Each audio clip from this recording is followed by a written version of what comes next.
Hey, I think it was Mark Twain. Yeah, he said a lot of clever stuff. Rumors of my death have been greatly exaggerated. How we doing, folks? Yeah, I know, it's been a long time. That's the reason I said that. I'm still here. Still here in my little shop dungeon. Just been busy, not necessarily just with work, just busy. I don't know if I've mentioned, a lot of my time is spent, my dad requires a lot of time from me and my brother both. He's 94, he's completely healthy for a 94-year-old man, takes no medication, except he has glaucoma, and it's very insidious disease, glaucoma, and it's gotten worse and worse over the years, and he's completely blind now. So, or just about, I mean, he can only just, see some light, in images and things like that. So that takes a lot of my time as I, not being bad enough being, a one-man band, field work, shop work, that takes a fair bit of my time. So fortunately, he only lives on the other side of town where my shop is, so that's not so bad. But it, like I said, it does require, it requires a lot of attention. You're involved in something and then you have to break off doing that to go there, a couple of 3, sometimes 4 times a day. It can certainly dampen things, here in the shower, with work in general. So I have to try to plan for that as best I can. And as I tell my friends and, my customers and things like that, I have to try to fit work in where I can. So that's a part of the reason for no videos and and stuff like that for a while. Not that I love doing it. I love making videos, watching it. I really enjoy doing all this stuff. So like I say, please bear with me. So anyway, just kind of figured I'd mention that. And I got a little something to share with you here. Right behind the camera right now is perched on the blade of the forklift, as well as behind me is a dual tank off of a rather large chipper for a very good customer of mine. Dual tank meaning it's both fuel and hydraulic. Boy, it's a very heavy thing. I think it looks like it's fabricated out of 3/16 plate. Half of it is, as I said, half of it's hydraulic oil. Well, maybe not. It's not equal halves, but it's half hydraulic and half fuel. Our problem, I've done some work on this chipper. They're refurbing the chipper. It's an older model. I think it's a beast of a thing. It's so big, it's got a winch on it to drag the logs or limbs up to it so that you can feed. It's got a hydraulic feeder. I think it'll take a 16-inch log or something like that. The thing is huge. Quite a heavy chipper. And when I show you the tank, you'll see it's a big, heavy thing. I can't even lift it by hand. I've got it on the blades of the forklift. And our problem is on the hydraulic. Yeah, this is the fuel. That's the hydraulic side. I know you can't see it. It's in front of me. It's behind you. Our problem is on the hydraulic side, and it naturally was all full of chips and grease and dirt. So I wound up taking it off the machine and pressure washing it, and I kind of figured I knew where the crack was, where the problem was. But I'll show you what I do when I'm doing tanks. I do try to charge them a bit. I know that these are just static, even be it fuel or hydraulic. They're static. There's no real pressure on them, especially when they're square vessels like these. But they do need to remain liquid tight, of course. So what I do is I charge them with air, and then I just use a very simple soapy water mix just to check for cracks. And I like to do that regardless, because if you're going through all the effort to fix the tank. You know what I'm saying? I mean, you could say, well, yeah, there's a big hole in it. Unless you put it there, unless someone threw a hatchet or something and got in the tank, I like to check the tank. I mean, if we're, so charge it with air and just a simple, I use dish detergent, in a spray bottle, and I'll show you what I mean by that. So anyway, so that's that. Those of you who have asked, I appreciate it. Chuck, I know you've asked, and in fact, I probably didn't even return your text. I'm sorry. Jeff, you've asked. Yes, thank you. My whole sewer tank project out in front of the shop, it's dark now, it's night, so I won't take you out there now, it would be pointless. But it's pretty much done.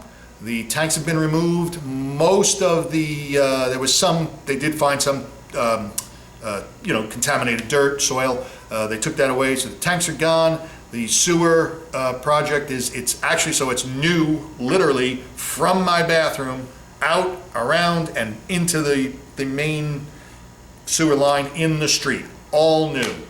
I'll explain that later. We thought it wasn't gonna be that, but it was necessary, completely all new. So it is literally new from the toilet all the way literally into the main in the street. So that's nice, very pleasant to be able to, well, so there's no point in me taking in there and flushing the toilet or anything. That'd be probably not appropriate. Anyway, so that's that. So like I said, that's all done. All they got to do now, I mean, they've got the base in and everything. It's just a matter of actually literally just putting the paving back. So I imagine they'll do that. It is starting to chill off here in New York, New York area here. I'm in the Meadowlands. I'm right by, 5-6 miles from New York. I'm right where the, not that I give a rat's ass, I'm right where the Giants and the Jets football teams play. Literally, if I had a ball, I could throw it to there from here. Not a big sports fan, obviously. Especially that, to get here on a Saturday or Sunday is very difficult. So that's where I'm looking. So it's starting to chill off here. I don't know, I guess it's in the 40s here at night now. Still nice enough to keep the door open and work. So anyway, this is a short job. Figured I would just do a little video on this just to let everybody know what's going on. And, a lot of people have asked and I appreciate it. And just something to make a video to show you. So that's that. Let me take this off the forklift blade here and I'll show you what I'm doing. Thanks. Okay, so here's the tank in question. You can see it's obviously up on the blades of the forklift here.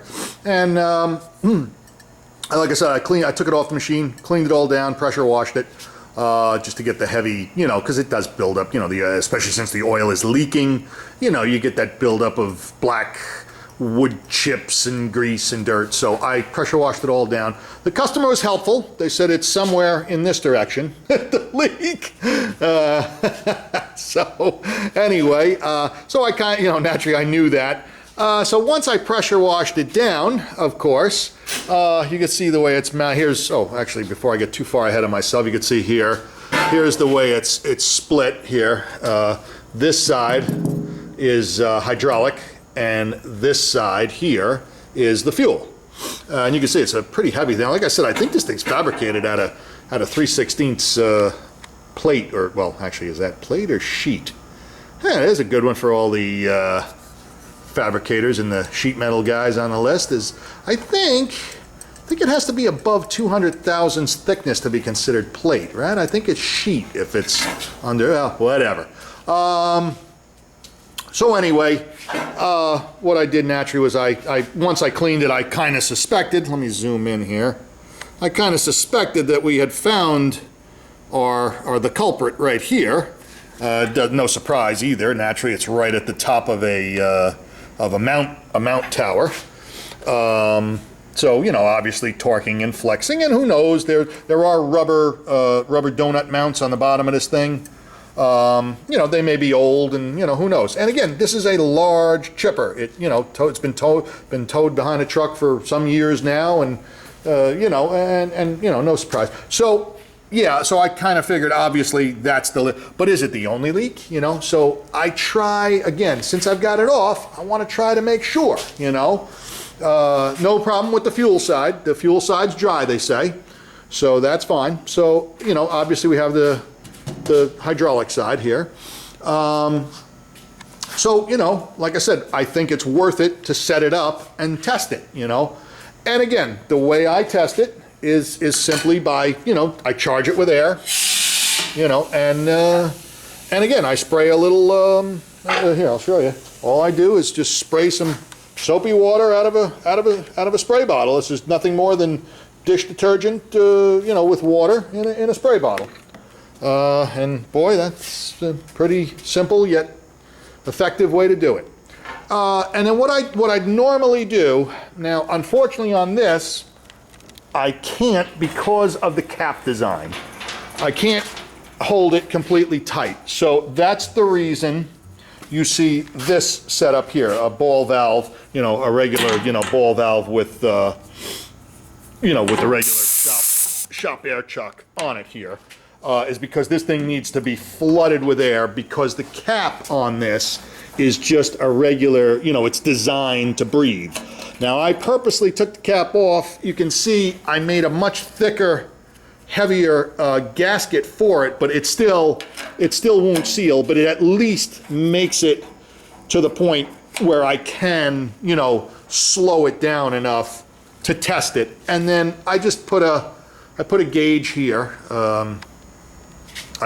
This is the factory, you know, the factory elbow, and then there's a filter housing on this, you know, with a hose and this and that. So I took that off, and then I just put this simple T here to, you know, to have a gauge. And for a tank like this, I try to hold it right around, oh, I don't know, maybe 4, 5, 6 pounds, which is way, way more than enough. But like I said, you know, in order to maintain that on this type of a thing where you have a completely vented cap, again, I would normally, you saw this in my hand, I would normally be using something like this, where I would plug this in, you know, with the bicycle valve and the gauge on it, you know, and just pressurize it and then watch and monitor the pressure. You know, it buys you some time, and, you know, you can walk around, you don't have to hear the air rushing out. On this, however, like I said, I wasn't able to do that, so I had to rig up, you know, like I said, just a regular, just a 1/4 inch ball valve, but you need to really flow a lot of air because you're losing so much air here, you know, in order to just maintain, you know, a few pounds of pressure in the thing. So though it's noisy and loud and kind of obnoxious, I'll show you what I mean. And I'll show you, you know. Now I've kind of pre-done this, okay? This isn't, you know, I'm gonna do this just for the effect on the video here. But this is the only leak, as it turns out. I did charge this, you know, with air, and I was able to maintain, you know, I was easily able to maintain the, you know, 5, 6 pounds or whatever I needed to. And then, you know, again, I pretty much had, you know, sprayed around on the thing with the soapy dishwater, and I'll show you what I mean. So here we go. I'm gonna flood it with air, and then I'll show you what I mean. So come up here. You can see, there you go. We're easy, you know, I'm able to maintain 5, 6 pounds, no problem. And now, since I have pressure on there, show you what I mean. Just gonna, now again, I know where it is, and so there you go. There we go. And you can see, of course, there's our leak. So, again, I did check the rest of the tank, and that's pretty much the only place that we've got a leak. So, that's good. And again, up here you can, you know, again, there's air rushing, again, because of the cap design, so just to maintain, like I said, that's why I had to go with what I got. But it's okay, it's effective enough that, again, I was able to maintain enough pressure, you know, to easily determine that that's the leak. So, now that we got that, let me shut that down there. And so now that I know that that is the leak, naturally, I'll repair that leak again, you know, I'll repair that leak, and then I'll check it again, you know, once I get it repaired. And that's it. And then I'll try to bring you through all that as I go. All right, so I'll bring you back.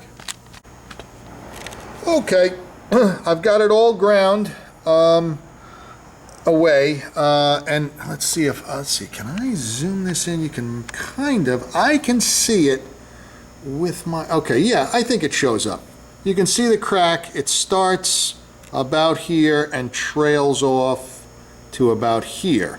So, I mean, it's not much wider than, you know, whatever, half an inch from here up to here.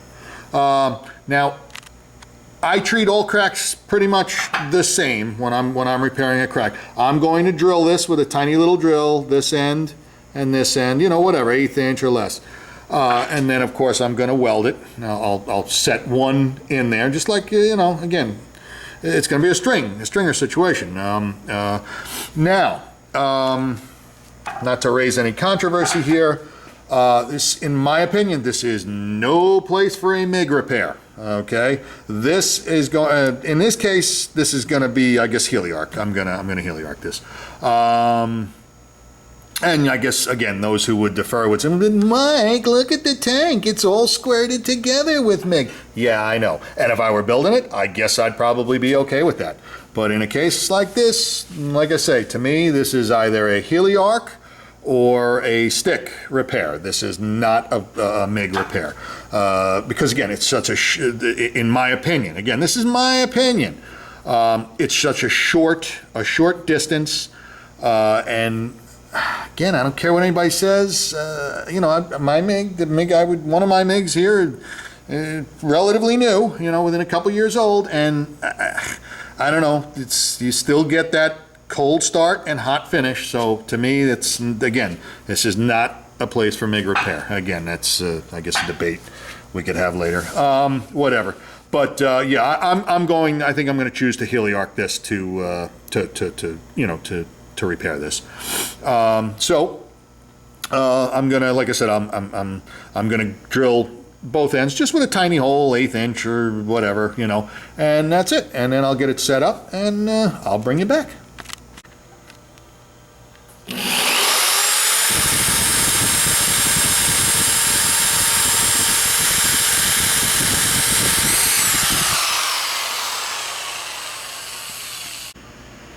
Okay, maybe, let's see, let me zoom in. You might be able, it might be evident, more evident now, the crack. Let's see, there you go.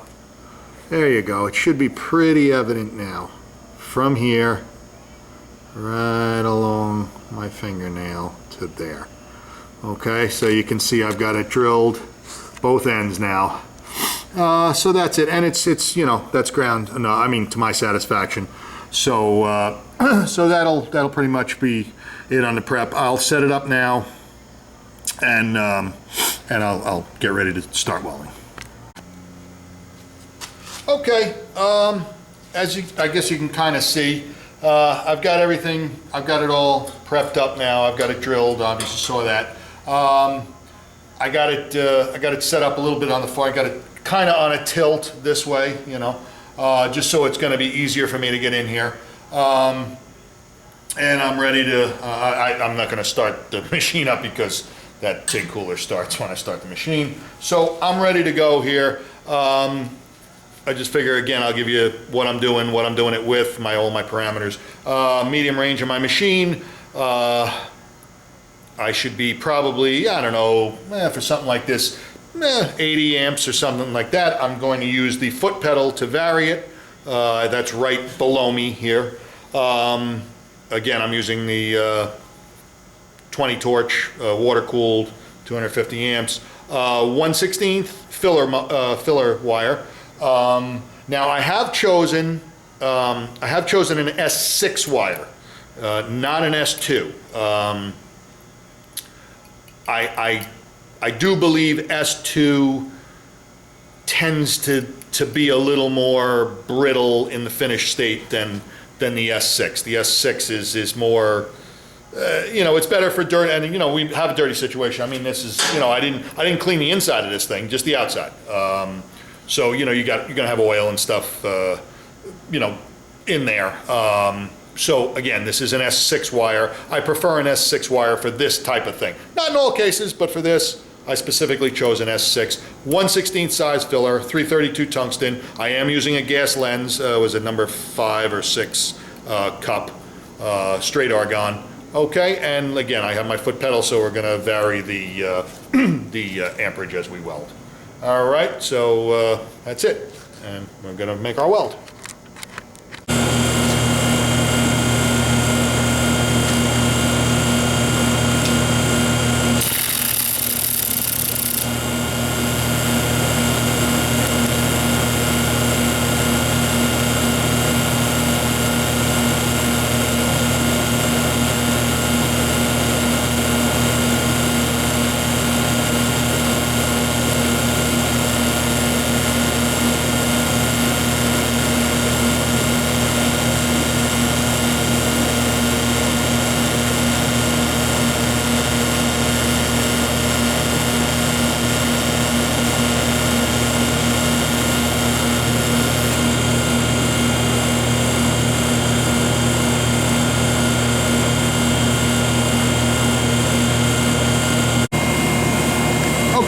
as you can see, I'm stringing these.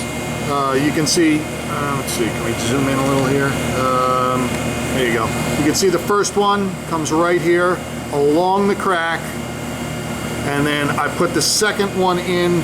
I've widened it a little bit. I'm below it, and I'm about halfway into it, and I followed it along, then I brought the tail of it back up.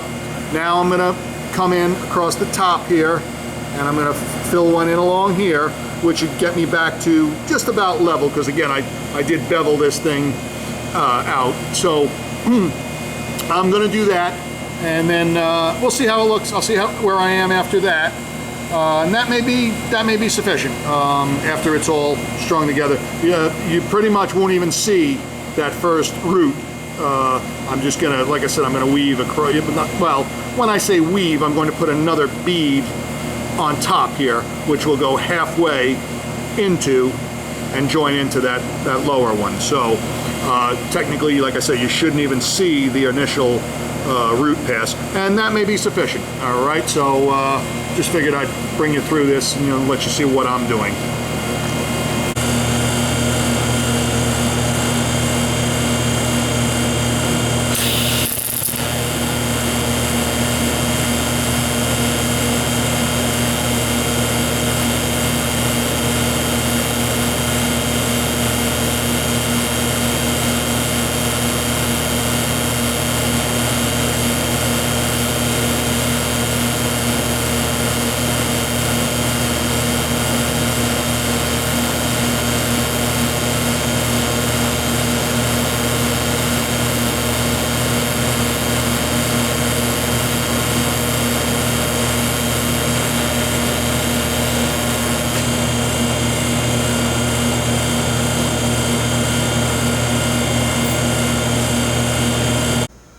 Okay, that was the next one. So, and like I said, now you can't even see the root anymore. The root pass, the initial pass, is probably right around here, right at my fingernail, right where you see this overlap between the top and the bottom here. It went right down the center. And as you can see, what I did was, well, pretty much what I said I was going to do. I came up over the top, followed it, traced it around, and then I just kind of swirl walked it. That's my own term. Swirl walked it to a close down here. I'm completely satisfied with that, actually. Now, there is what I am gonna, and what I'll do is I'll put the air back to it, and I'll spray it, and I'll check it. I'm fairly certain we got it. In here, right in here at my fingernail, where I was doing some grinding, where I did some of the grinding, I'm not quite up to, level. So what I'm gonna do is I will fill that in. But I'm certain, only because I don't want to leave a depression there, because again, this is a stress point. So in fact, maybe what I'll do is I'll put a little more material. What I'll do is I'll walk this way, and then I'll steer it over the top of the mount tower. Again, just to put material on here, because we know it's a stress point. That's obviously what cracked it, was the stress, the tweaking of this thing. So I'm just gonna fill this in essentially, and like I said, I'll probably walk it back over the top of the mount tower. But actually, let me get an air hose. Put the air hose back on here, and we'll check it. But again, I'm pretty sure we got it. So I'll bring you back. Okay, so as you can see, we're maintaining our 5+ pounds of pressure there.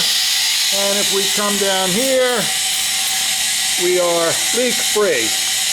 So there we go, just to make sure. Yeah, we're maintaining our 5+ pounds of pressure, and we're completely leak free. So I'm satisfied with that. I kind of figured we'd be okay. Now, like I say though, I am gonna just for what would you say, reinforcing purposes, I am going to fill from here and walk this around over the top of the top of the mount tower here, just so there's material there, just to strengthen this. But obviously our repair is complete. So I'll bring you back after I'm all done with that. Okay, So there we are. Again, we're maintaining our, well, it's about 6 pounds of pressure in there. And you can see it's still hot. Still hot from the welding, but I filled it in the rest of the way. I'll clean it off and I'll show you. But yeah, we're gonna be good. Let me shut that off. And I'll just clean this off and I'll bring it back. I'll show you. Okay, so there he is, all dried off now. Still a little warm, but so that's about it. And again, that last pass was just to, as I said, I wanted to fill in over here where it was still a little low, because I'd ground it out quite a bit past the repair, as you could see. So I just wanted to put material back in here. And again, I filled it in and then I looped it up over the top of the mount tower, and and I let it kind of build up in here, and then I brought myself, I back walked it and just swirl ended it right about here. And that's about it. So like I said, we have a root, we have a lower pass here, an upper pass, and then again, this was just to fill that in. So as you can see, we've got a good repair there, and I'm completely fine with that. So now we have a little rise right here in the material, which is good, because again, that's what you'd have, with MIG. And again, that's my way of making a repair such as this. So that's it. I guess I'm gonna break it all down now and put everything back, and that'll be it. Let me come around here and I'll show you what I did to do the action, because again, I had it, as I said, I had it up on the forks, but I wanted to get it in a more comfortable position, for the welding. So as I said, all I do is I just threw a block of wood. Let me get rid of that air hose there. I threw a block of wood under that one side on the fork there, just to, as you can see, just to get it more on an angle, so that I had an easier time, coming in to weld over here. That's all. And that's it. So that's about it. And again, I'll shoot you the per again. It was Heliarc 332 red band tungsten. Ooh, 332 red band tungsten, 2% thoriated. Did use gas lens. It was number 5 or number 6 cup. 70S6 filler wire, 1/16. Straight argon around 16, 18 CFH. And again, my regular machine over there, just transformed, not inverted, no fancy stuff. It's an old machine. And that's about it. So again, we're gonna call this done, break everything down, and that's it. Okay, so that's it. Tank repaired. And again, I want to say thank you for everybody who does, slip me a little either text or a comment, or when I comment on one of their videos, they'll send me back, hey Mike, let's get that VidCam charged up and make a video. Thank you. I appreciate all the encouragement from guys, especially guys like Colin at CompEdge. Man, I just finished watching. Not only am I not making videos, sometimes I'm not able to watch videos. I'm so way behind, especially on the guys that put out videos all the time. Like Adam, I'm behind. Both Keiths, I'm behind. Well, Colin, I was just able to finish that drawbar. It's a work of art, man. It's amazing. And again, thank you for the encouragement. And also Jeff, I hope I'm saying your name right, Jeff Sigrist.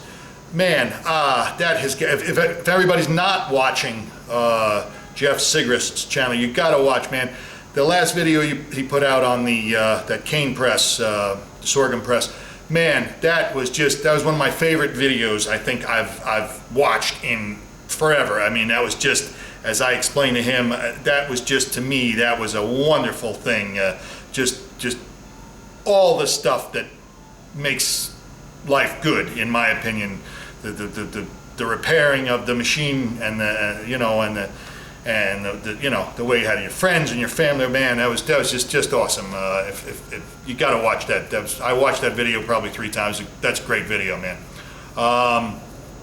So yeah, I'm trying to get to all of it.